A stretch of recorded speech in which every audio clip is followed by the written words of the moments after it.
धाराशिव जिल्ह्यामध्ये पुन्हा एकदा वाघाचं दर्शन झालं। जिल्ह्यामध्ये वास्तव्यास असलेल्या वाघानं वरवंटी शिवारात दर्शन दिल्यामुळे शेतकऱ्यांमध्ये भीतीचं वातावरण आहे।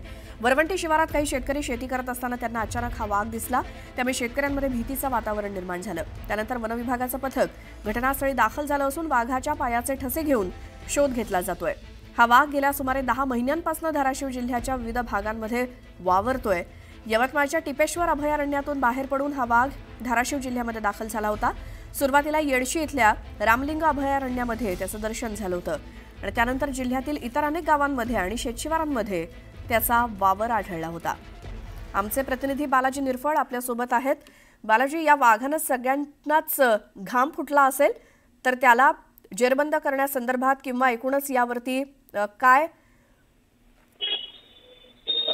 केलं जातंय?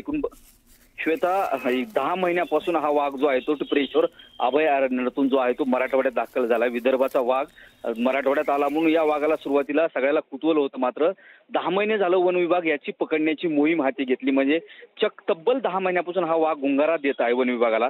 कधी सोलापूर जिल्हा तर कधी धाराशिव जिल्हा तर कधी बीड जिल्ह्याच्या काही भागात हा वाघ सातत्यानं फिरत असतो। हा वाघ हिस्त्र जरी आता सध्या बनला नसला पण त्याचं शेतकऱ्यांचं जो जनावर आहे त्यांचं तो नेहमी भक्ष्य करत असतो। आता आज अशीच वरवंटी परिसरात जो आहे तो वाघाचं शेतकऱ्यांना दर्शन दिसलं।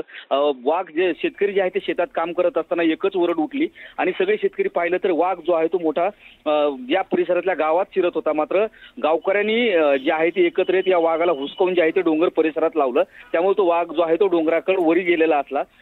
वाघाचं पाहून सगळ्याच काळी धक्क झालं होतं। शेतकरी आता हा वाघ डोंगराकडे गेलाय, त्यामुळं सुटकेचा निश्वास जरी टाकला असला श्वेता तरी वन विभागाचं पथक आता गावात गेलेलं आहे आणि त्या वाघाला पकडण्यासाठी पुन्हा आणखीन मोहीम आखली जाते।